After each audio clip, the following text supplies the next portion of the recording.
You have been kind when others were cruel. You have extended yourself when others withdrew. You have maintained your integrity while watching people around you lie, manipulate, and climb over others to get what they want. And somewhere along the way, you started to notice something unbearable. Your goodness has not protected you. In fact, it seems to have made you vulnerable. The very qualities you thought defined your worth, your empathy, your generosity, your refusal to harm others, these have become the mechanisms through which you are harmed. You give and others take. You trust and others exploit. You speak truth and others twist it to serve their purposes. And the worst part, the part that keeps you awake at night, is watching people who seem to have no conscience at all. People who lie without guilt and manipulate without remorse. Watching them succeed while you struggle.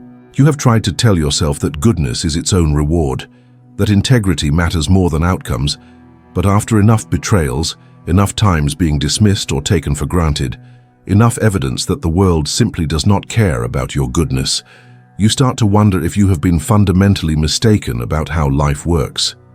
Maybe you are just naive. Maybe goodness is weakness dressed up in moral language.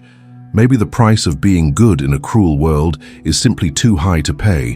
What I want to show you is that this suffering, this disillusionment you feel, it is not proof that you were wrong to be good. It is proof that you have not yet understood what goodness actually is. The first thing we must examine is what you mean when you say you are good. Because I suspect that what you call goodness is something quite different from what genuine virtue looks like. When you say you are too good for this world, what you often mean is that you accommodate others at your own expense, that you avoid conflict even when conflict is necessary, that you give more than you receive because you are afraid of being seen as selfish, that you suppress your own needs and boundaries because you have confused kindness with self-erasure. This is not goodness. This is a form of self-abandonment that you have mistaken for moral superiority. Real goodness, the kind that can survive in a world that contains cruelty, does not require you to diminish yourself. It does not ask you to be endlessly available to people who drain you. It does not demand that you trust everyone or give everyone access to your inner life. What you have been practicing is not virtue. It is a strategy for avoiding rejection, a way of making yourself indispensable so that people will not leave, a method of controlling how others see you by never saying no, never disappointing anyone, never asserting your own needs. And the reason this strategy has failed, the reason you feel depleted and disillusioned, is not because the world is too cruel for goodness. It is because what you were doing was never sustainable in the first place.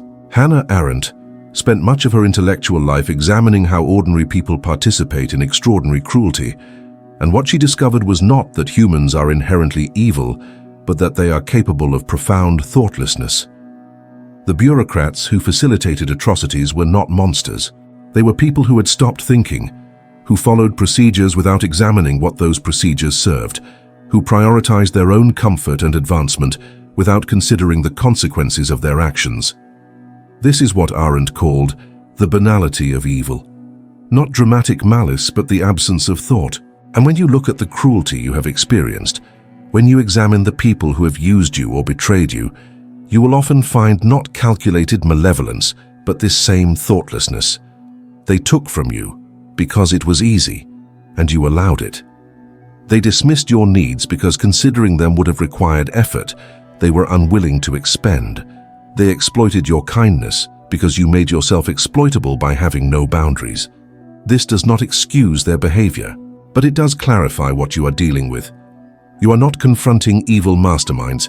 You are confronting people who have not developed the capacity for moral reflection, who operate on autopilot, taking the path of least resistance without examining where that path leads. If this perspective is opening something up for you, consider subscribing. I explore these territories every week, and I would love to have you along for the journey. Understanding this changes everything about how you relate to what you call a cruel world. Because when you recognize that most harm comes from thoughtlessness rather than malice, you stop taking it so personally. You see that their cruelty was never really about you. It was about their incapacity to think beyond their immediate desires, their unwillingness to engage with complexity, their habit of treating other people as instruments for their own ends. And this recognition does something crucial. It allows you to maintain your goodness without requiring the world to change. You do not need everyone to be good for your goodness to make sense. You do not need to be rewarded for your integrity in order for integrity to be worth having. What you need is to understand that genuine virtue operates independently of external conditions. It exists for its own sake, not because it guarantees good outcomes, but because it is the way a conscious, thinking human being chooses to engage with existence. But here is where many people who identify as good make a devastating error. They believe that because they are good, they should not have to develop judgment, boundaries, or discernment. They think that goodness means treating everyone the same, trusting everyone equally, giving everyone the same access. This is not virtue. This is a failure of intelligence. Arendt was clear that the faculty of judgment, the ability to distinguish between what is appropriate in one context versus another, is essential to ethical life. You cannot be truly good if you cannot think, and thinking requires you to make distinctions, to recognize that not everyone deserves your trust, that not every situation calls for the same response, that being kind does not mean being indiscriminately available. The person who gives their time and energy to everyone without distinction is not more virtuous than the person who chooses carefully where to invest themselves. They are simply less discerning. And in a world that contains people who will exploit openness, a lack of discernment is not a sign of superior morality. It is a vulnerability that will be used against you. I know many of you watching this have never told anyone what you are really experiencing. You have been carrying this alone, maybe for years, thinking that admitting your struggle with goodness means you are becoming cynical or losing your soul. But here is what I want you to understand. The moment you name this, the moment you acknowledge out loud that your goodness has cost you something, even just in a comment, something shifts. You stop being alone with it. So let me ask you directly. When did you first realize that being good was not protecting you? When did you start to feel like your kindness was a liability rather than a strength? I want you to share in the comments, not because I need engagement, but because someone else watching this needs to see your words.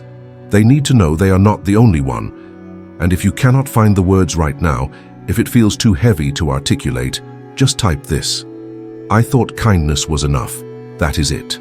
Just those 5 words. Because when you do, you create permission for dozens of others to say it too. Your honesty, your willingness to be seen in your struggle, it helps break the silence that keeps all of us isolated. So comment below. Tell me where you are in this. I read every single one, and I promise you, you are not alone in what you are feeling. Now let us go deeper into what mature goodness actually looks like. Because the transformation you need is not from good to cynical, not from kind to guarded, not from open to closed. The transformation is from naive goodness to conscious virtue. Naive goodness believes that if you are kind enough, patient enough, understanding enough, the world will reward you. It operates on an implicit contract. I will be good, and in return, others will be good to me. I will not harm, and in return, I will not be harmed. This is magical thinking. It is a child's understanding of morality, a belief that the universe operates on principles of fairness and reciprocity. And when the world fails to honor this imaginary contract, when you are kind and others are cruel, when you are honest and others lie, when you give and others only take, you feel betrayed not just by people, but by reality itself. Your disillusionment is not with goodness. It is with your fantasy about what goodness would accomplish. Conscious virtue, by contrast, does not depend on outcomes. It does not require reciprocity. It does not expect the world to be fair. A person who has developed genuine goodness is kind because kindness aligns with who they have chosen to be, not because they believe kindness will protect them from suffering. They are honest because they value truth, not because they think honesty guarantees they will be treated honestly in return. They maintain their integrity, because integrity is how they want to move through the world, regardless of whether anyone notices or rewards it. This kind of goodness is not naive. It is not weak. It is tremendously strong because it does not depend on external validation or favorable conditions. It exists in all weather. It can be good in a cruel world because it never expected the world to be anything other than what it is. But achieving this mature form of virtue requires something many self-identified good people resist. It requires you to see clearly. It requires you to stop pretending that everyone is essentially good deep down, that everyone would be kind if only they were loved enough, that everyone deserves your trust and openness. Some people are thoughtless. Some people will use you if you let them. Some people are so absorbed in their own needs that they cannot see you as fully human. And recognizing this is not cynicism. It is realism. It is the foundation of genuine goodness, because you cannot be truly ethical if you cannot see what is actually happening. Arendt understood that evil often flourishes not because good people are defeated by it, but because they refuse to see it clearly, refuse to name it, refuse to respond appropriately. They confuse niceness with goodness, conflict avoidance with peace, tolerance with wisdom, and in their refusal to make judgments, they become complicit in the very cruelty they claim to oppose. So what does it mean to be good in a world that contains cruelty? It means developing the capacity for discernment. It means learning to distinguish between people who are temporarily struggling and people who are consistently harmful. It means recognizing that your time and energy are finite and choosing consciously where to invest them rather than giving them away to whoever asks. It means setting boundaries not as acts of cruelty, but as acts of self-respect and clarity about what you can sustain. It means being willing to say no, to disappoint people, to be misunderstood, to be called selfish by those who benefited from your self-neglect. This is not a betrayal of goodness. This is goodness becoming intelligent, becoming sustainable, becoming real. The price you have been paying, the exhaustion and disillusionment you feel, is not the price of being good in a cruel world. It is the price of being unclear about what goodness requires. You thought it required self-sacrifice, endless patience, unconditional availability. What it actually requires is consciousness, judgment, and the courage to be good on your own terms rather than performing goodness for an audience. When you are genuinely good, you do not need anyone to recognize it. You do not need it to be appreciated or reciprocated. You do not need the world to be anything other than what it is. Your virtue exists because you have chosen it, because it reflects how you understand human dignity and how conscious beings ought to relate to one another, not because you believe it will earn you anything. Let me tell you what changes when you make this shift. You stop feeling victimized by others' thoughtlessness because you stop expecting them to be different than they are. You stop feeling depleted by your own kindness because you stop giving in ways that abandon yourself. You stop feeling disillusioned by the cruelty of the world because you never expected the world to be kind in the first place. And paradoxically, this is when your goodness becomes most powerful. Not the performative goodness that seeks approval, not the naive goodness that expects reciprocity, but the quiet, steady goodness of a person who has decided how they want to exist, regardless of what anyone else does. This is the goodness that can actually change things, not because it demands change, not because it shames others into being better, but because it models a different way of being human. It shows that consciousness is possible, that thought is possible, that we do not have to operate on autopilot, taking from each other in an endless cycle of thoughtless harm. But understand this: mature goodness is not passive. It does not accept harm with a serene smile. It does not enable cruelty by refusing to confront it.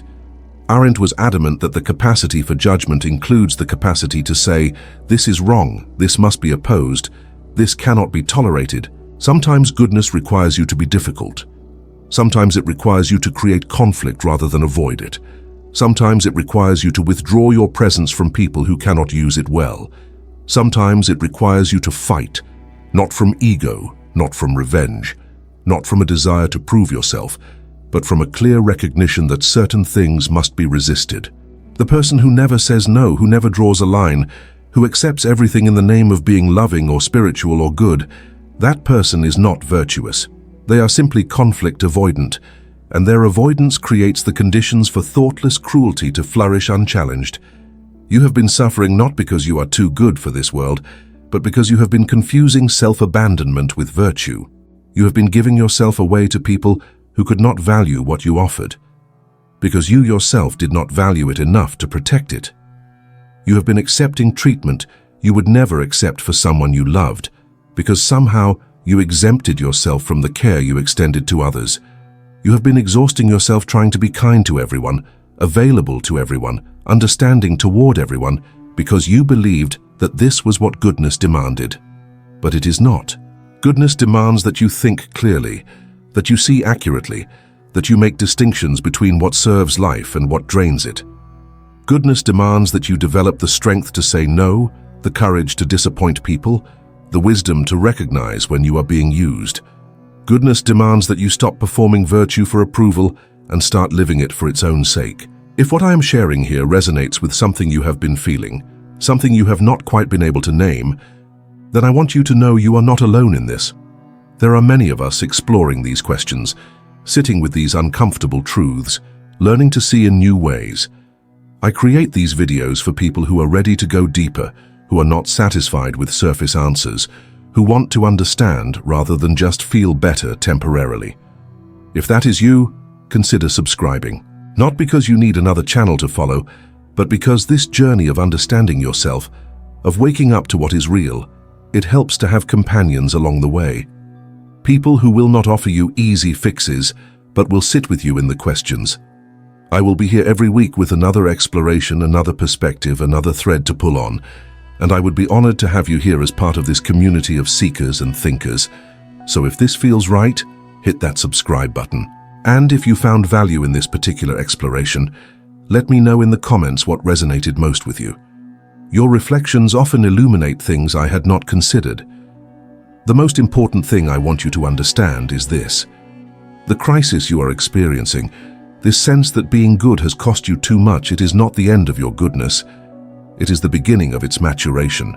You are being forced to examine what you actually believe about virtue, why you have been good, what you expected in return, and whether your goodness can survive without those expectations. This is painful. It feels like disillusionment. It feels like you are becoming harder, more cynical, less yourself. But what is actually happening is that you are shedding a naive understanding of goodness that was never going to serve you in the long term. You are discovering that genuine virtue is not about being nice or accommodating or endlessly available. It is about being conscious, discerning, and willing to act from integrity regardless of whether anyone appreciates it. Think about what Arendt called natality, the human capacity for new beginnings. Every moment offers you the possibility of starting fresh, of choosing again how you want to be. You are not locked into the pattern of self-abandonment you have been practicing. You can choose differently right now.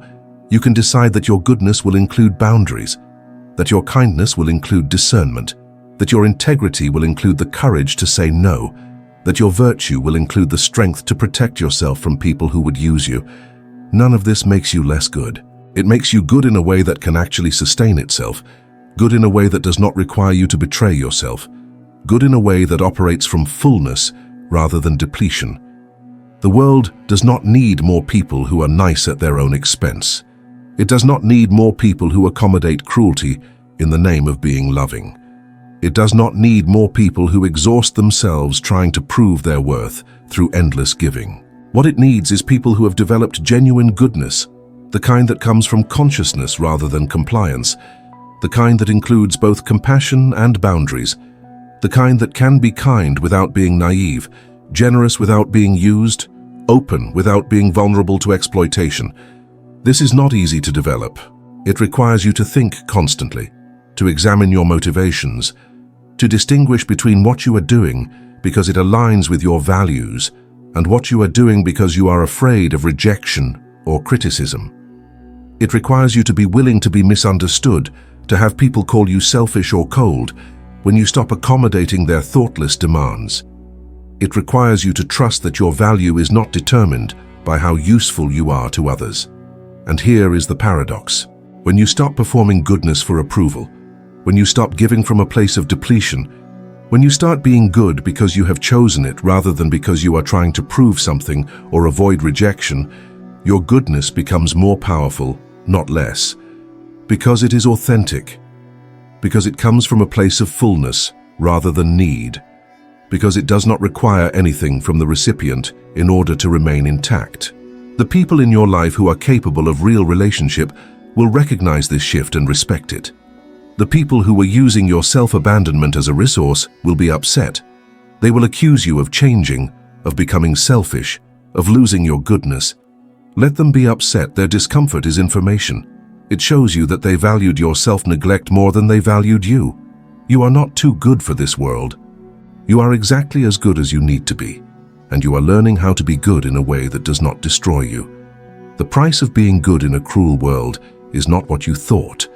It is not endless suffering, constant betrayal, or the slow erosion of your spirit. The price is clarity.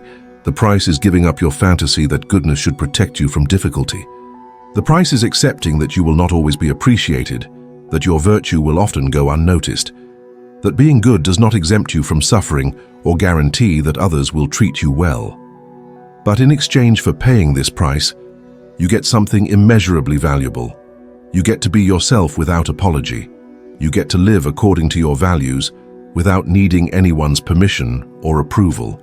You get to be good in the way that actually makes sense to you, the way that you can sustain, the way that serves life rather than draining it. You get your dignity back, not the false dignity that comes from being seen as good by others, but the real dignity that comes from being good because you have chosen it, because it reflects what you understand about human existence and how conscious beings ought to conduct themselves. So come back to yourself. Come back to your capacity for thought, for judgment, for discernment. Come back to your right to say no, to protect your energy, to choose consciously where you invest yourself. Come back to your understanding that virtue is not performance, not self-sacrifice, not endless accommodation. Come back to the simple recognition that you can be good without being exploited, kind without being used, open without being naive.